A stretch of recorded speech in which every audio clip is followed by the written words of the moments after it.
সকালটা 1 কাপ চা দিয়ে শুরু করলাম, দিয়ে রোজগারের মতন পড়তে বসে গিয়েছি। আর আজ আমি তাড়াতাড়ি স্নান করে নিয়েছি, কারণ আজকেও আমি পুজো করব, তো ব্রেকফাস্ট করিনি, পুজো করার পর করব। এদিকে পুজো আমার কমপ্লিট হয়ে গেছে, তোমাদেরকে ঠাকুরগুলো আরেকবার ভালো করে দেখিয়ে নিয়েছি।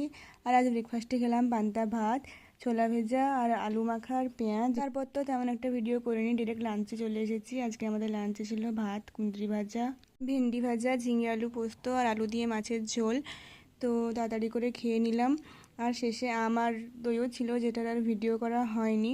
দেন খাওয়া দাওয়া করে তো ঘুমিয়ে পড়েছিলাম, ঘুম থেকে উঠে চা খেলাম, সাথে ছিল বিস্কুট আর সেও ভাজা। আর এর পরেতে চলে এসেছে আমাদের বাড়িতে পিচকিটা, এটার সাথে খেলতে এখন খুব ভালো লাগে। আর সন্ধ্যাবেলায় বৃষ্টি নেমেছিল, খুব জোরে বৃষ্টি পড়ছিল, ক্যামেরায় ঠিক মতো বোঝা যাচ্ছিল না, বাট খুব জোরে বৃষ্টি পড়ছিল। আর তারপর আমি একটু পড়তে বসে গিয়েছিলাম, আর একবার রান্নাঘরে গিয়ে দেখছি মা রান্না করছে পটল আলু দিয়ে একটা তরকারি।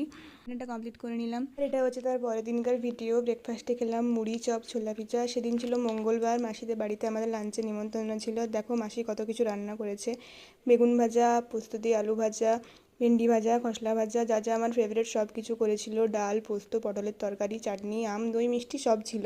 কিছু খেয়ে এসে বাড়ি এসে তো ঘুমিয়ে পড়েছিলাম। আর সন্ধ্যাবেলায় খেলাম চা আর পকোড়া। তো বাবা এই টিফিন বক্সটা নিয়ে এসেছে দাদার জন্য, অফিস নিয়ে যাবে। আর আজ ডিনারে ছিল ডালিয়ার খিচুড়ি আর পকোড়া। So tata.